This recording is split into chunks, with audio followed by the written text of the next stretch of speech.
Hi. Why is being a K-pop fan weird? I live in the Netherlands and I'm the weird kid in my class because I listen to K-pop. Probably if they would just try it and forget about it coming from South Korea, they'll probably think it's good music too. And also, ENGENEs are going crazy and they are acting like Heeseung is the only member in hyping. I'm an ENGENE too, but guys, are you serious? It's going too far. If I'm bored and need drama, I just need to open my Weverse app and go to the hyping community and I have enough drama for a whole week. Guys, don't you have to do other things like go to school or work or something like that? No hate on ENGENE, but it's just going too far. Okay, so I think K-pop scene is being weird. It's like fandom culture, how prevalent it is on the internet, how annoying and so much there are K-pop fans everywhere, constantly posting their faves everywhere. I think people find that annoying. And also racism, that's also another reason. But also, yes, the whole hyping situation, people are spending, in my opinion, a bit too much time on the situation. Like, yes, it might affect you on a personal level, but at the end of the day, we don't really have control over it. So what can we do? At this point, we've tried everything, and like, yes, some of you don't want to give up, but like, it seems like Heeseung/Evan really wants to go solo, but at this point, we just got to move on. I just needed to share this. I just saw someone said stay fandom is like Wonyoung of K-pop. When others do it, it's okay, but if, yeah, you get my point. Kind of, I guess, because here's the thing. There's some stays that genuinely deserve the flack they get, but then sometimes people just do it because they're a stay. Sometimes it's not to the extent of being like Wonyoung, but it is to the extent where it's like, okay, you're just hating them because they're a stay. You know, that's fandomist. That's fandomist. I don't care if someone attacks me or not, but hating on Arirang as an army doesn't mean you're already a fake army. I got a lot of mixed reviews for Arirang. Like, I like about 5 or 6 of the songs on Arirang, especially Fa. But there's a lot of people that find the entire album absolutely trash. Number 29, that's the best song. But everyone's entitled to their own opinion as long as you're not being completely disrespectful. As long as you say, hey, it's not for me, I didn't enjoy it, that's fine. But if you say, oh yeah, this is absolutely garbage, absolutely trash, I can't believe BTS released this, yo, just find something better to do. I've never understood having to watch your idol / meet them outside hotels, fashion week events, airports, etc. Firstly, and I mean this is in the nicest way possible. Do people not have lives outside their faves? Surely you don't need to hear them that badly. It feels obsessive and borders on stalking for me. I don't see the need to see them beyond a concert or fan sign events which are already planned for when you can both meet each other and some form of boundary is instilled. At the end of the day, they're strangers to you. You don't know them and they don't know you. I think people should put that into perspective, because how are some of you guys that brave to be going up that close to them to see them? More importantly, it feels invasive to the boundaries of the artists themselves.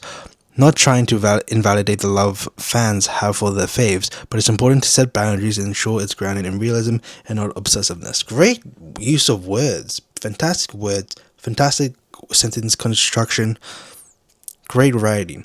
And I completely agree with you. Like, the fact that there are people that are paying upwards of thousands of dollars just to find personal information on where K-pop idols are staying, which flight K-pop idols are taking, which airport they're going to. It is exhausting.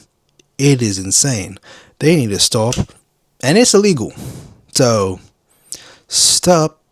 So I've never understood being called a hater, anti, or whatever for not liking one of your faves comebacks or songs. Can you please stop glazing our idols for every single comeback and act as if every one of their songs is born from artistic genius, when in reality it sometimes feels like some songs and comebacks feel like an altered kids pop song to make a cash grab, or just simply not good.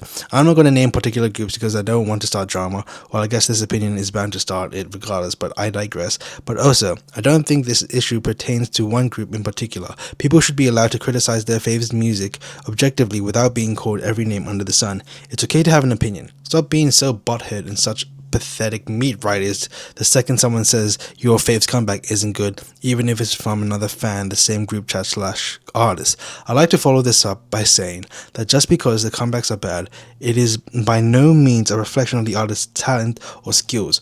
All these idols have been put through hell and back and continue to work themselves tirelessly and beyond their limits for every comeback to be where they are, and so anyone who wants to debate their talent can kindly shut the F up. I think some comebacks are bound to be bland when comeback cycles are so rapid and in such quick succession with barely any time to properly work on songs. This leads me to my second opinion. Comeback cycles need to become more spaced out. I'd rather a group or artist take their time to come back with good music and well thought out concepts rather than just putting out music for the sake of it and just to top charts.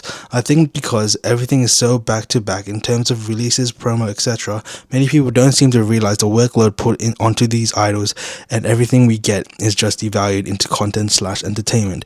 These things take time and effort, especially on the artist end. Spacing out comeback cycles also allows the artist to get some much needed rest and not to be put through work 24/7. I don't know why I did that all in one breath. I pretty much agree with everything here. I need to breathe more when talking, but yes, I agree with everything they said. Great wording. Side note, this is more random, it's not really an opinion, but this whole Heeseung situation low-key reminds me of how Gojo fans of the entire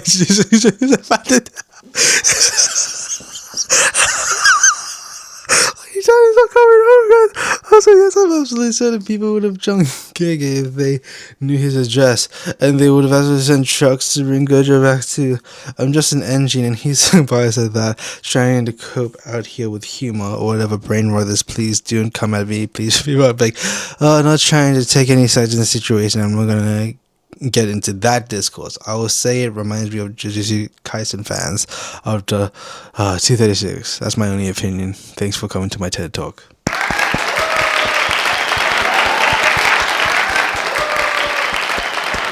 10 out of 10 comparison. K-pop fans are such hypocrites. Honestly, like, what do you mean you cannot sexualize female idols? Which, yeah, nobody should, but you can sexualize the male idol. Like, what? When I started to get into K-pop, this one I had always noticed. This makes me so uncomfortable, even as a girl, and the type of videos they make about them is just so crazy. Honestly, I just know if they made the same video about any female idol, people will go crazy over that, which they should, but when it's the male idol, everyone are okay with that. I mean, both are wrong. Sexualizing any human being is wrong. Even I can understand who is not even an adult yet, but why this grown-ass people can't, and even someone comment on any female idol. I'm not justifying anything, just don't get me wrong, they are the same people who then comment to them.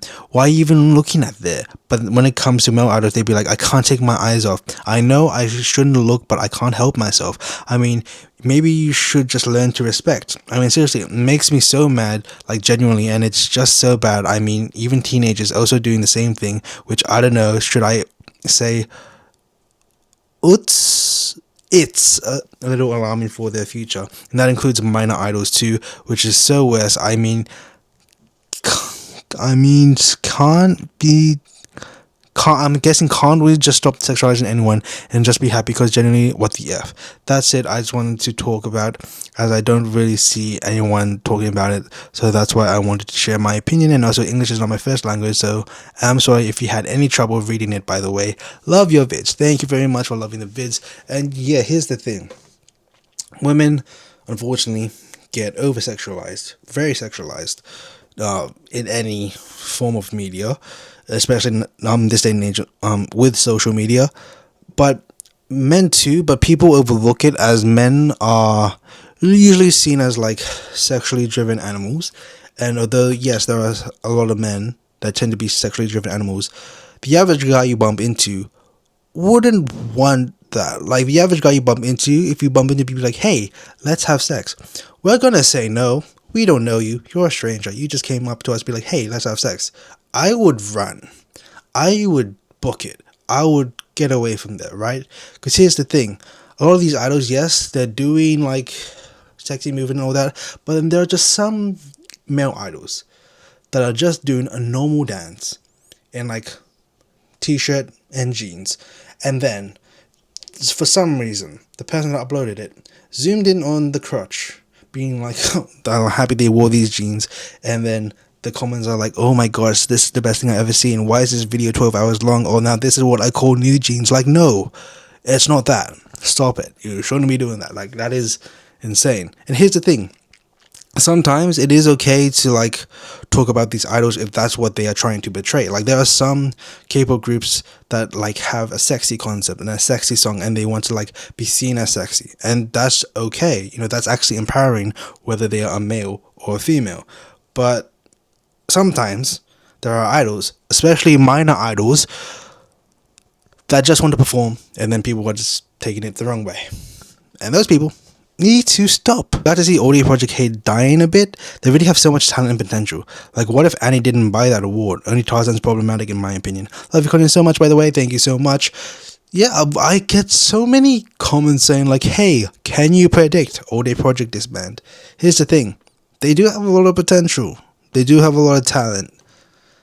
Like, yes, they are controversial in some ways, but they just debuted. Things could change. So let's see what could happen. I really don't get Audio Project. It's clearly two duos. If you see the videos where they are not even aware they're being recorded, in most lives, etc., Youngso is always excluded. Unless she probably prefers it that way. It's kind of sad. But then again, during the debut era, they were all really close. After that one video clip about her liking Pink and the Anna controversy, the group in general has been different.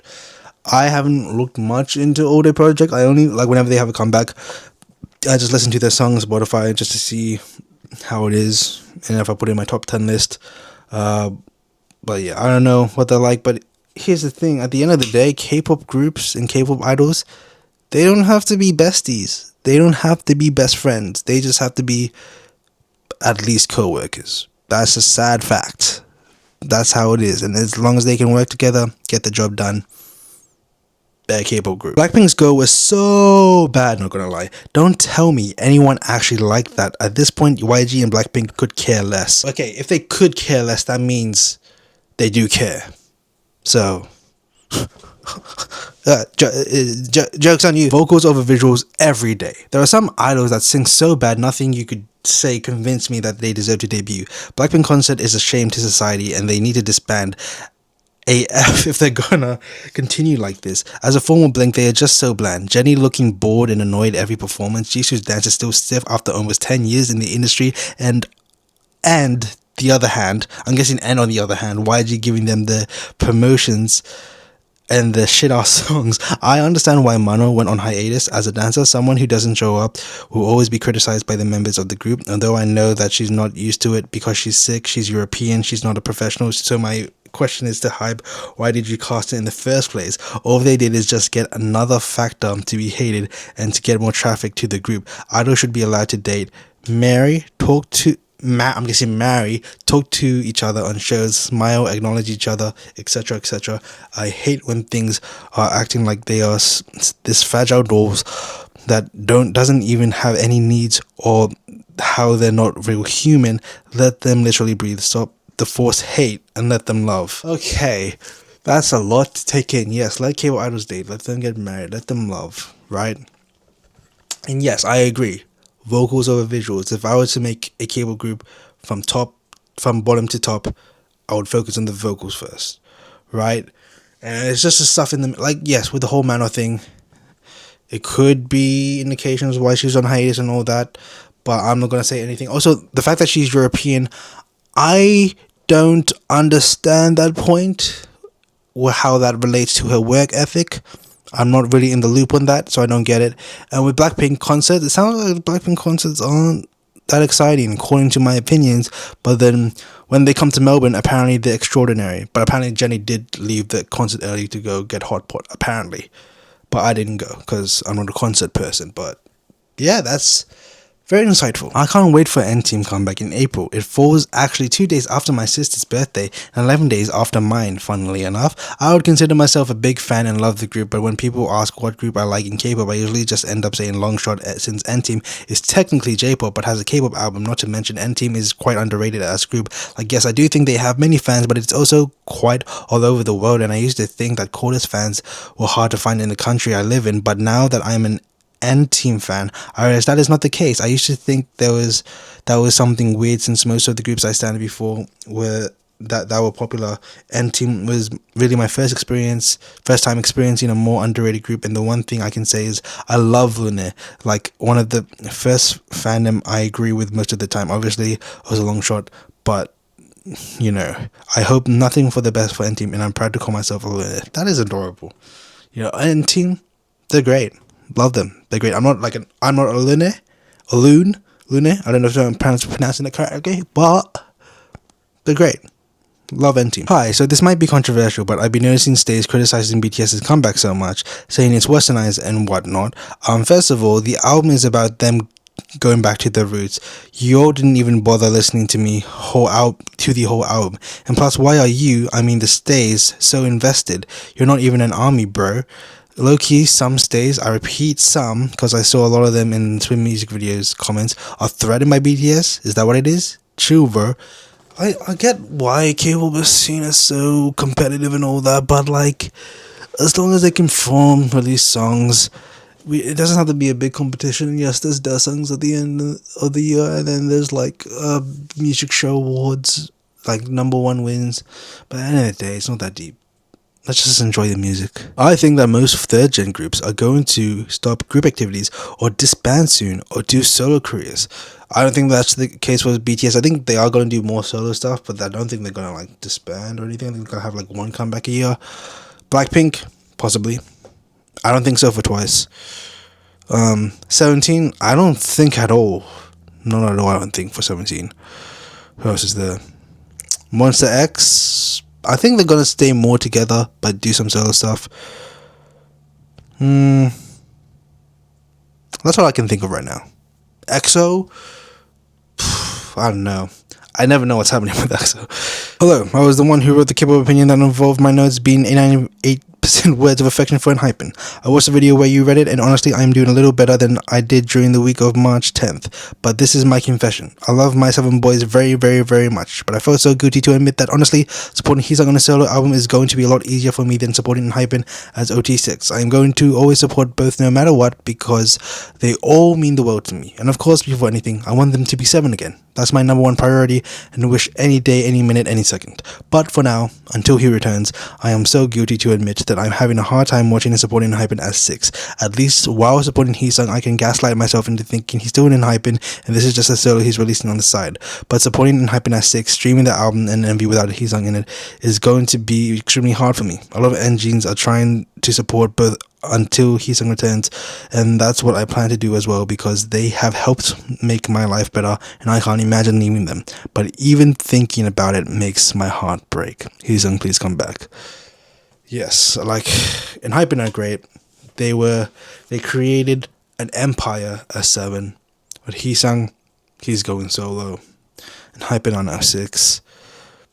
People are still trying to work their way for them to come 7 again, but it's going to be hard, because ENHYPEN are pretty much going on tour for the whole year, and Heeseung wants to do solo stuff, so yeah, I guess that's how it is. I know we shouldn't give up. Well, to the people that want to keep going, shouldn't give up, but like, if this is truly what they want, that's truly what they want. We have to respect the decision. They're all adults. They can choose what they want to do. So yeah, only the future knows what will happen.